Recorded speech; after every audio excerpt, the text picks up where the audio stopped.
አሁን በትግራይ ያለው ነገር እጅጉን ግራ ያጋባል። አንዳንድ ነገሮች ደግሞ የሰሜኑ ፖለቲካ በከፍተኛ ሁኔታ ውጥንቅጥ ውስጥ እንዳለና ዳግም የጦርነት ንፋስ እየነፈሰበት እንደሚገኝ አመላካች ናቸው። ጠቅላይ ሚኒስትር ዶክተር አብይ አህመድ ከኢትዮጵያ ዜና አገልግሎት ድርጅት ጋር በነበራቸው ቆይታ ላይ የፌዴራል መንግስቱ በፕሪቶሪያው ስምምነት መሰረት በርካታ ስራዎችን እያከናወነ ቢሆንም ተፈናቃዮች ወደ ወልቃይት እንዳይመለሱ ግን ቆሞ ቀሩ ቡድን ትልቅ እንቅፋት እንደሆነ እና ይሄ ቆሞ ቀረ ቡድን ለዳግም ጦርነት እየተዘጋጀ ነው ሲሉ ተናግረው ነበር። ጠቅላይ ሚኒስትሩ ይህንን ንግግር ከማድረጋቸው ከቀናት በፊት ደግሞ የፌዴሬሽን ምክር ቤት ወልቃይትን ጨምሮ ሌሎች አወዛጋቢ ቦታዎች ያላቸውን 5 ቦታዎች ከአማራና ከትግራይ ክልል ውጭ እንዲሆኑ ወስኗል። ይህንን ውሳኔ አልቀበልም ያለው ስምረት ፓርቲ ነገሩን ወደ ፍርድ ቤት ወስዶ ፍርድ ቤቱም የምርጫ ቦርድ ውሳኔ እንዲታገድ አድርጓል። የወልቃይት አስመላሽ ኮሚቴ በበኩሉ በስምረት ፓርቲ ክስ ላይ ጣልቃ ገብቶ ለመከራከር ማመልከቻ አስገብቷል።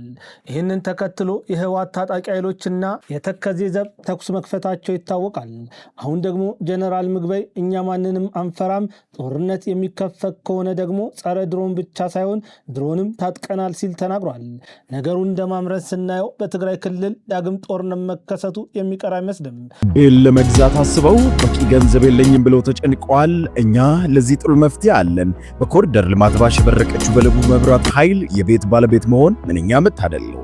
ከስቱዲዮ 57 ካሬ እስከ ባለ 4 መኝታ 295 ካሬ እንዲሁም በሱቅ አማራጭ ከ26 ካሬ እስከ 143 ካሬ ድረስ በ10% ቅድመ ክፍያ ቀሪውን 30% ቤቱን እስኪረከቡ ቀስ እያሉ ይከፍላሉ።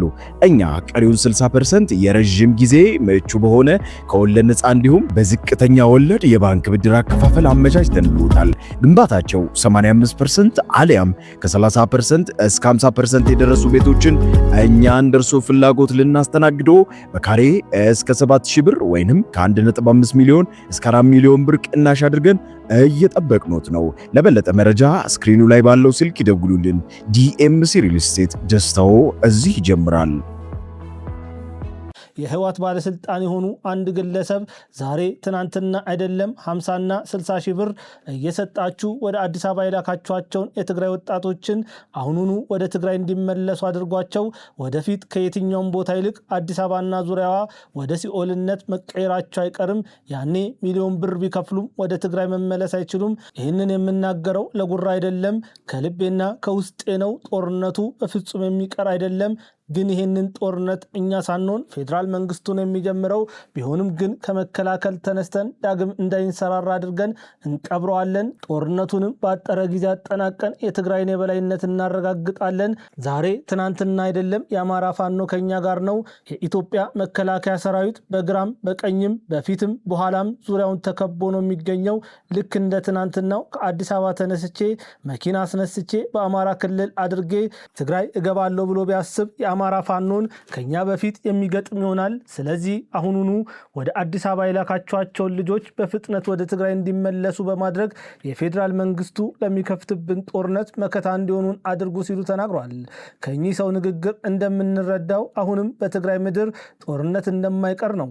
የፌዴራል መንግስቱም ቢሆን ሻዕቢያ በትግራይ ክልል ገብቶ እያደረገ ያለውን ትንኮሳ ለማቆም ፈቃደኛ ባለመሆኑ ምክንያት መከላከያ ወደ ትግራይ ክልል እንዲገባ ትዕዛዝ መስጠቱ ይታወሳል። ዛሬም ሌላ ፉከራና ቀረርቶ ከወደ መቀሌ እየተሰማ ይገኛል። ህወሓት በትግራይ መሽጎ የጦርነት መለከትን እየነፋ ዳግም ለጦርነት ቢዘጋጅም ወጣቶች ግን ስለ እናንተ የምንሞትበት ወቅት አልፏል፣ እናንተን መስማትም ሆነ ማየትም በእናንተ መመራትም አንሻም ብለው ከትግራይ እየወጡ ይገኛሉ። ምግበይ ይህንን አልተረዳም፣ እውነቱንም መቀበል አልፈለገም። አሁንም ትግራይ ባርነት ውስጥ ትገኛለች። እኛ ለነጻነታችን የምንዋጋ ህዝቦች እንጂ ሻዕቢያ በሪሞት የሚመራን ቡድኖች አይደለንም ሲል ተናግሯል። ነገሩ ፍየል ወዲህ ቅዝምዝም ወዲያ እንዲሉ ነው።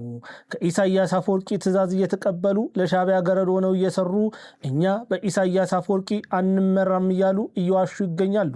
ሰላም ጤና ይስጥልን ውድ አድማጭ ተመልካቾቻችን፣ ይህ መሃል ሚዲያ ትንታኔ ሰዓታችን ነው። በዛሬው ትንታኔያችን ላይ በትግራይ ክልል ስላለው የዳግም ጦርነት ቅስቀሳ የምንዳስስ ይሆናል። ከአፍታ ቆይታ በኋላ በቀጥታ ወደ ትንታኔው የምናልፍ ይሆናል። እስከዚያው ሚዲያችንን ሰብስክራይብ፣ ትንታኔውን ላይክ እና ሼር ማድረጎትን አይዘንጉ። በዚህ አማራጭ በበዛበት የሪል ስቴት ገበያ የእርሶ መስፈርት ምንድነው? እኛም የብዙዎች ተቀዳሚ መስፈርት በሆነው እንግሊዝ ኤምባሲ ተገኝተናል። ሰመር ሪል ስቴት ሴቶች አደባባይ በሰራው ታላቅ ስራ ብዙዎች ምርጫቸው አድርገውናል።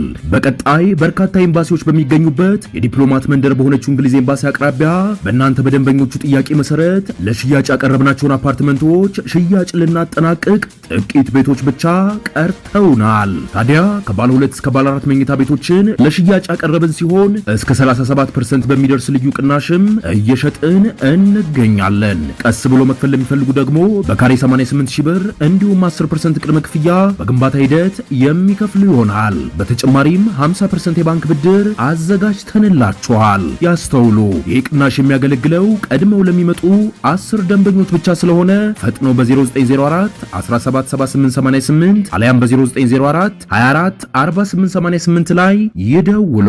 ዛሬ ላይ በትግራይ ክልል ውስጥ የሚገኙና ከ3 ዓመታት በፊት በነበረው ጦርነት ላይ የተሳተፉ ሰዎች ትናንትናን በትዝታ መነጽር እየተመለከቱ በትግራይ ምንም አይነት ጦርነት እንዳይፈጠር ፈጣሪያቸውን እየለመኑ ይገኛሉ። እነዚህ ሰዎች ትናንትና የነበረው ጦርነት ሁሉ ነገራቸውን ቀምቷቸዋል። ቢቢሲ ያናገራት የ22 ዓመቷ አበባ አምዱ በጥሩ ሁኔታ ማለፍ የነበረብኝን የትናንትናውን ህይወቴን ጦርነቱ ቀምቶኛል። ዳግም በትግራይ ምድር ጦርነት እንዲኖር አልመኝም። ፈጣሪም ያንን ከሚያሳየኝ አስቀድሞ ይግደለኝ ትላለች። ይቺ ሴት ከጦርነቱ በፊት እግር ኳስ ተጫዋች እንደነበረችና በትምህርቷም ቢሆን የአይቲ ተማሪ እንደሆነች ትናገራለች። ይሁን እንጂ ጦርነቱ ሲቀሰቀስ ከትግራይ ሰራዊት ጋር ሆና ከፌዴራል መንግስት ጋር መዋጋቷን ታስታውሳለች። አበባ ጦርነቱን ስታስታውስ ሁሉ ነገሯን እንደቀማትና አሁንም ድረስ ከዚያ ጠባሳ መውጣት እንዳልቻለች ትናገራለች። ጦርነቱ አበቃ፣ የሚፈለገውን ያክል ሰላም አልመጣም። የድሮዋን አበባ ጥቻታለሁ፣ ወደ እግር ኳስ መመለስ አልቻልኩም፣ ከሰዎች ጋር መግባባት አቃተኝ፣ ባህሬ ሁሉ ተቀይሯል፣ ቶሎ ቶሎ እናደዳለሁ፣ ያለ ምክንያትም አለቅሳለሁ። ዛሬ ላይ ሆኜ ትናንትና ሳስበው ያሳለፍኩትን ስቃይ መድገም አልፈልግም። ጦርነት ለማንም አይበጅም። ሰላሜን ብቻ አይደለም እድሜን ቀምቶኛል፣ ህልሜን ነጥቆኛል። አሁን ላይ የድሮ ችሎታዬ ከኔ ጋር አብሮ የለም።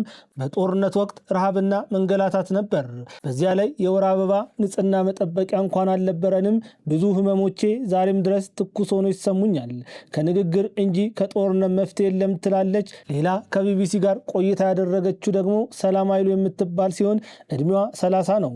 ሰላም ጠበቃና የሁለት ልጆች እናት ስትሆን ከዚህ ቀደም በነበረው ጦርነት ላይ በትግራይ ታጣቂዎች ውስጥ ሆና ከኢትዮጵያ መከላከያ ጋር መዋጋቷን ታስታውሳለች። እንደ ሰላም ንግግር ከሆነ ያንን ጊዜ በፍጹም ልትረሳው የማትችለው ጠባሳ በልቧ ላይ ጽፎ እንዳለፈ ነው።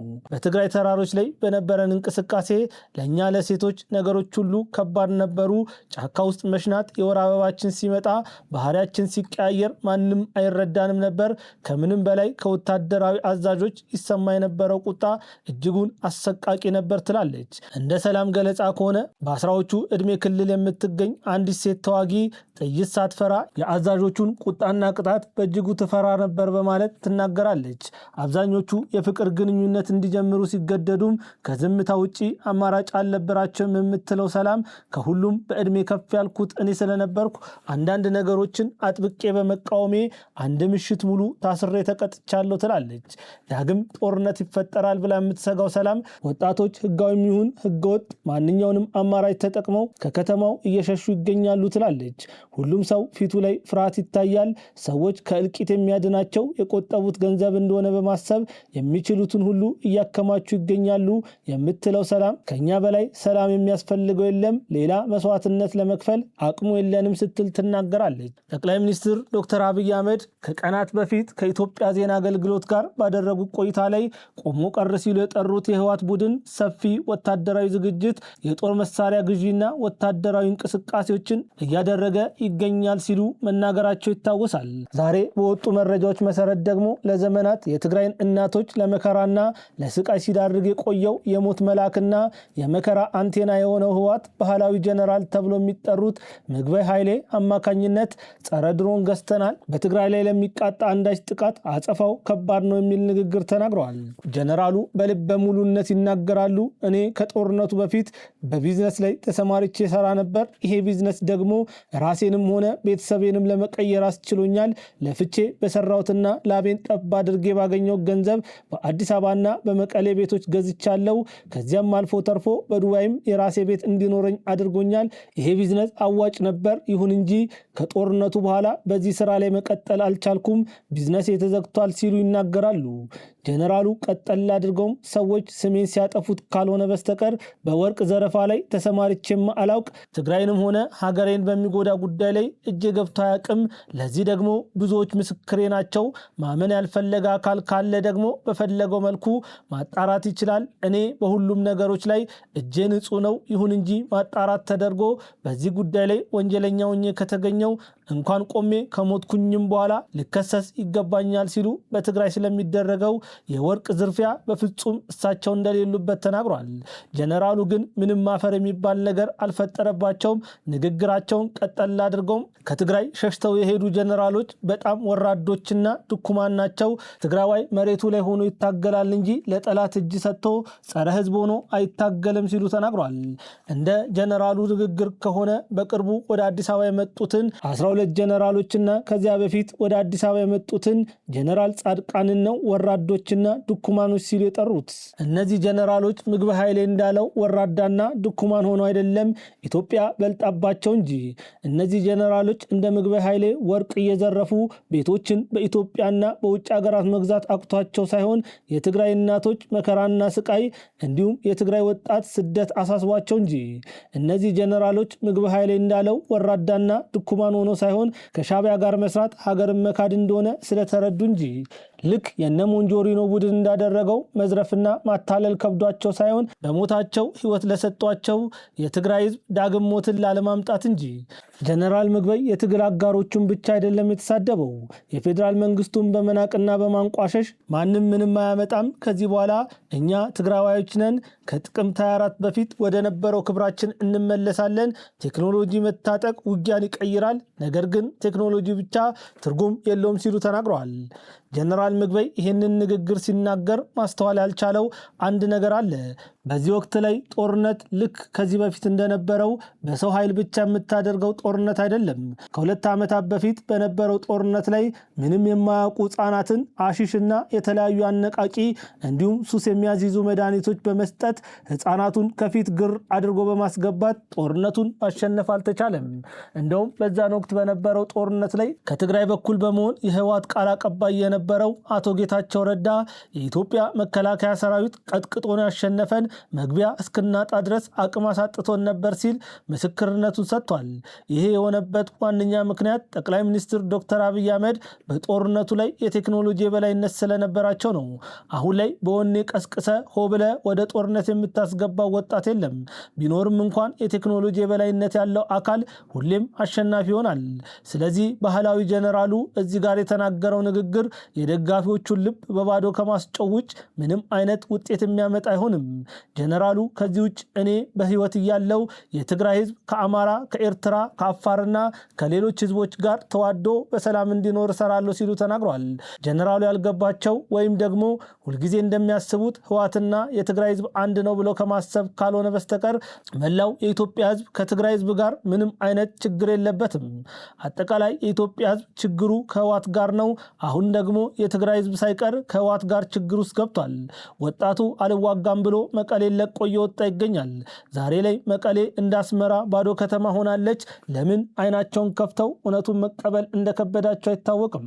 ለዛሬ የነበረኝ ትንታኔ ይህንን ይመስላል። ከትንታኔዎቹ ጋር እኔ ቢንያም ከድር አብሬያችሁ ነበርኩ።